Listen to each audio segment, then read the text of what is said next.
Bienvenue sur Africa 24 dans cette nouvelle édition du 12-15. Voici les titres de l'actualité. Retrouvailles à Abidjan entre le président Alassane Ouattara et ses prédécesseurs Laurent Gbagbo et Henri Konan Bédié. Une première depuis la crise post-électorale de 2010-2011.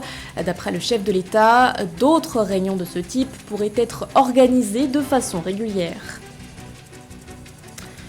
L'appel du président nigérian Muhammadu Buhari adressé à l'Academic Staff Union of Universities. Le chef de l'État demande aux syndicats regroupant le personnel universitaire de mettre fin à leur mouvement de grève qui perdure depuis plusieurs mois déjà. Et puis, focus sur le vaccin antipaludique Mosquirix conçu par le groupe pharmaceutique britannique GSK. Un vaccin testé notamment au Kenya dans le cadre d'un programme pilote lancé en 2019 par l'Organisation mondiale de la santé. Les détails à suivre dans ce journal. Mais tout d'abord, cette rencontre au sommet de l'État en Côte d'Ivoire. Ce 14 juillet, le président Alassane Ouattara a reçu ses deux prédécesseurs, Laurent Gbagbo et Henri Konan Bédié. Des retrouvailles notables puisque ces trois ténors de l'arène politique ivoirienne ne s'étaient pas réunis depuis la crise post-électorale de 2010-2011. À l'issue de leur réunion, qui aura duré un peu plus d'une heure, l'ancien chef de l'État Laurent Gbagbo a lu une brève déclaration devant la presse. Déclaration durant laquelle il a affirmé que cette rencontre visait, je cite, à renouer le contact et échanger dans la vérité, tout en favorisant la décrispation du climat sociopolitique national en Côte d'Ivoire. Le contenu détaillé de leurs échanges n'a pas été divulgué. Des échanges qui pourraient d'ailleurs devenir réguliers. Le président Alassane Ouattara a indiqué qu'il n'hésiterait pas à faire appel à ses prédécesseurs pour recueillir leurs avis. Écoutons-les. Le président de la République et ses deux prédécesseurs ont exprimé leur volonté de faire de cette première rencontre un levain de la décrispation du climat sociopolitique national en Côte d'Ivoire. Les uns et les autres considèrent que c'est une réunion extraordinaire, mais l'on doit considérer qu'elle est plutôt ordinaire et qu'elle sera régulière. Et chaque fois que mes prédécesseurs auront le temps de reprendre ces échanges, je leur ferai appel pour recueillir leurs avis et leurs recommandations. Je trouve que ce sera une très bonne chose pour la nation d'entendre et d'écouter mes prédécesseurs, leur connaissance du pays, leur expérience, évidemment aussi le poids politique qu'ils représentent. L'actualité, c'est aussi l'armée togolaise qui admet avoir commis une faute lourde après la mort de 7 enfants survenus dans le nord du pays. Le drame s'est produit dans la nuit du 9 au 10 juillet dans la localité de Markba, à la frontière avec le Burkina Faso. Les victimes sont décédées lors d'une explosion. D'après un communiqué de l'état-major lu ce 14 juillet à la télévision nationale, je cite, « Un aéronef en patrouille nocturne a pris pour cible un groupe de personnes qu'il a confondu avec des djihadistes. » D'après la même source, l'armée a reçu des renseignements concordants faisant état de menaces d'infiltration de bandes armées désireuses de mener des attaques terroristes. Après cet incident, une délégation gouvernementale s'est rendue sur le lieu du drame pour présenter ses condoléances aux familles. Au Nigeria, la grève se poursuit au sein de l'enseignement supérieur, un mouvement initié par l'Academic Staff Union of Universities qui reproche au gouvernement de ne pas avoir respecté un accord conclu en 2009. Cette situation inquiète dans les rangs du pouvoir. Le président Muhammadu Buhari se dit en effet préoccupé par les répercussions de cette grève sur les étudiants. Séverin Ndouk.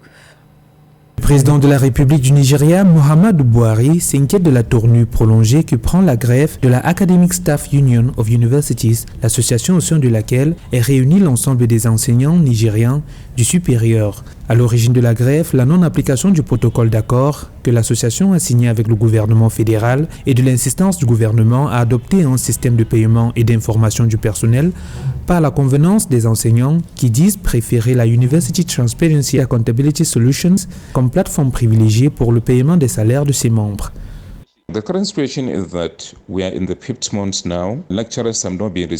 Nous en sommes actuellement au 5e mois de grève et les professeurs ne reçoivent pas leur salaire, les étudiants ne font rien, ce qui cause beaucoup de problèmes à la vie socio-économique du Nigeria. Il y a plusieurs réunions entre les autorités de la République fédérale du Nigeria et l'ASUU. Hélas, jusqu'à présent, il n'y a pas d'accord qui ferait que l'ASUU mette fin à la grève. Ce qu'il faut, c'est que le président prenne des mesures plutôt que de simplement leur demander de lever la grève. L'ASUU essaie d'insister pour que les 200 milliards de naira demandés soient mis à disposition pour améliorer le système universitaire public du Nigeria.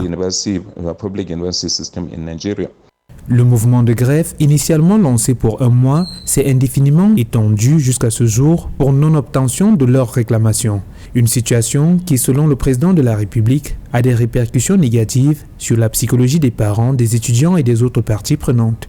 Le président de la République s'est dit préoccupé et a lancé un appel lundi 11 juillet lors d'une réunion avec les gouverneurs de la All Progressive Congress, des législateurs et des dirigeants politiques à sa résidence de Dora dans l'état de Katsina. Nous espérons que l'ASUU compatira avec les personnes en grève prolongée. Vraiment, trop c'est trop pour garder les étudiants à la maison. Ne faites pas de mal à la prochaine génération pour l'amour de Dieu. L'avenir du pays repose sur la qualité des établissements d'enseignement et de l'éducation.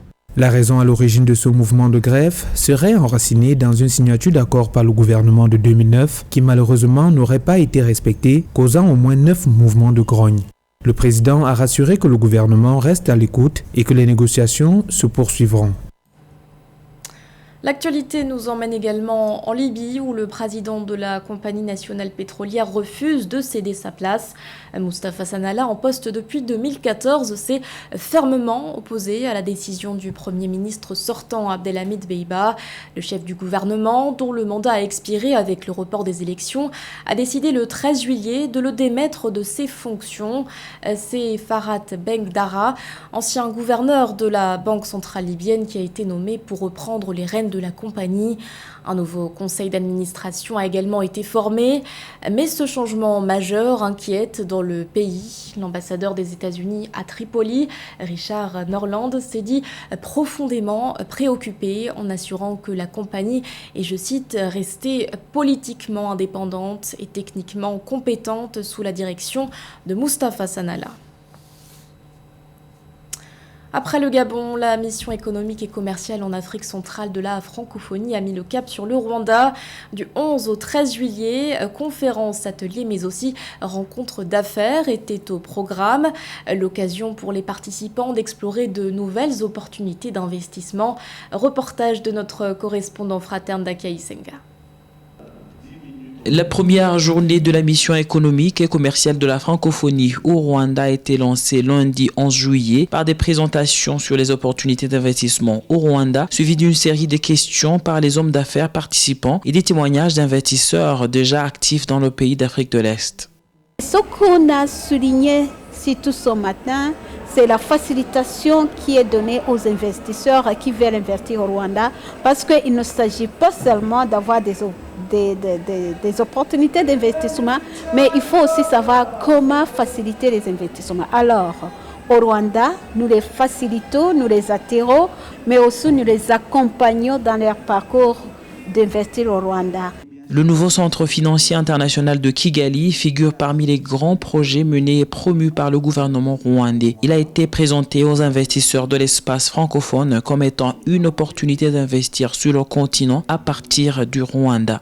Cette initiative, en fait, permet à tout investisseur ou à tout homme d'affaires de trouver au Rwanda les professionnels, les différents acteurs qui vont faciliter leurs transactions et leurs investissements. La prouesse que le Rwanda a réussi à faire en l'espace de 3 ans, c'est de mettre en place des lois, des règlements qui aujourd'hui facilitent toutes les opérations transfrontalières. Donc c'est vraiment important. Ce n'est pas le projet du Rwanda pour le Rwanda, c'est le projet du Rwanda pour le continent. La deuxième mission économique et commerciale de la francophonie en Afrique centrale a été organisée au Gabon et au Rwanda. Elle vise à intensifier les relations économiques et commerciales entre les entreprises des 88 pays francophones. Les 3 secteurs économiques mis en valeur sont le secteur de l'agro-industrie, les biens et services numériques et les énergies renouvelables. Chaque année, plus de 260 000 enfants africains âgés de moins de 5 ans meurent du paludisme. Face à ces chiffres alarmants, l'Organisation mondiale de la santé a lancé en 2019 un programme pilote de vaccination antipaludique. Ce vaccin, dénommé Mosquirix, est notamment testé au Kenya. Mais son fabricant, le géant pharmaceutique britannique GSK, est confronté à une forte demande. Zahra Mohamed Moutiou. Le projet pilote de vaccination contre le paludisme se poursuit au Kenya. Le Mosquirix, recommandé par l'Organisation mondiale de la santé, est testé depuis 2019 dans le pays, dans le cadre de ce programme. Le vaccin du groupe pharmaceutique britannique GSK est le seul à ce jour à avoir montré une certaine efficacité contre le parasite.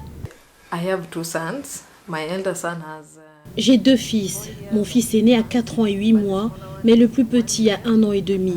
Mon aîné n'était pas vacciné et il était malade par intermittence. Un jour, il avait le paludisme et l'autre jour, pas de paludisme. Quant au plus jeune, il a reçu le vaccin et il n'était même pas malade. Mais GSK pourrait ne pas pouvoir produire suffisamment de vaccins pour répondre à la vaste demande sans davantage de fonds de la part des bailleurs internationaux. L'arrivée de vaccins supplémentaires contre le paludisme pourrait coûter entre 325 millions et plus de 600 millions de dollars par an.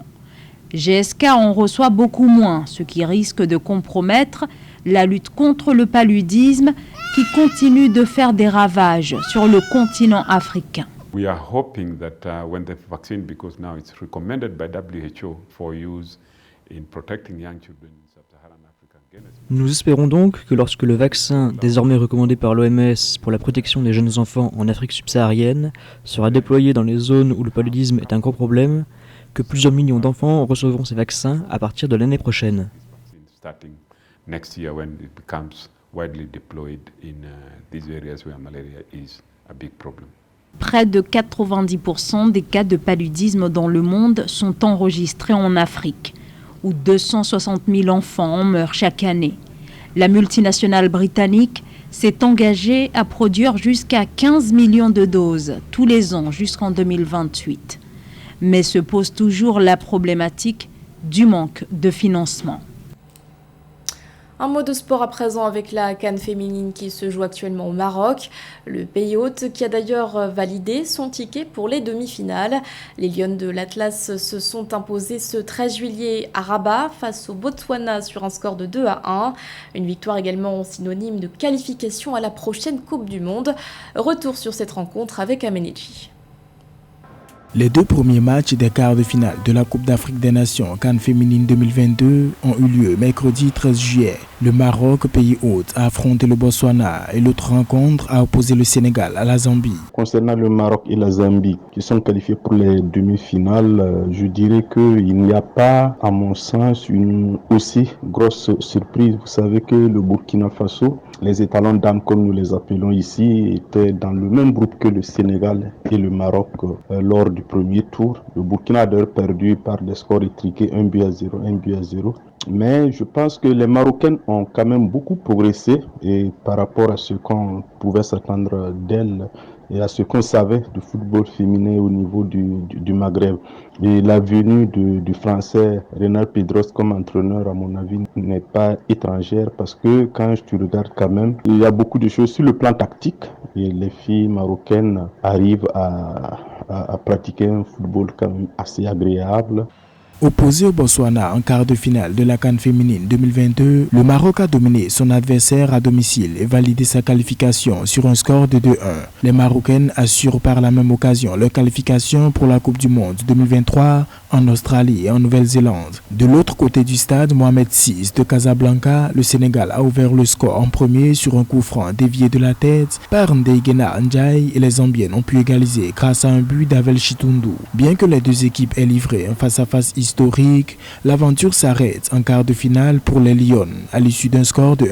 Les Lionnes de la Teranga se sont inclinées à la séance des tirs au but 4-2. Alors quant à la Zambie, c'est la belle surprise pour moi. Je sais que les Chipolo Polo Dames étaient une équipe en devenir, mais pas en tout cas au point quand même d'atteindre ce niveau de la compétition. Je peux me tromper, mais en regardant leur match que j'ai pu observer lors du premier tour, quand même, c'est une équipe solide qui a en tout cas montré qu'elle avait de la ressource.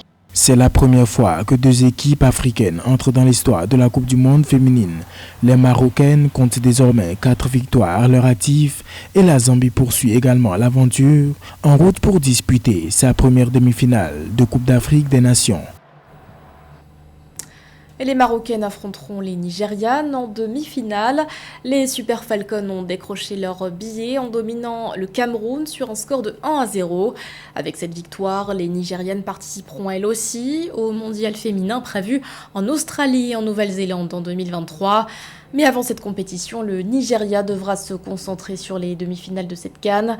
Le face-à-face avec la sélection marocaine est prévu le 18 juillet à Rabat. Ce journal a été réalisé par l'ensemble de la rédaction. Merci de votre fidélité. L'actualité continue sur Africa 24.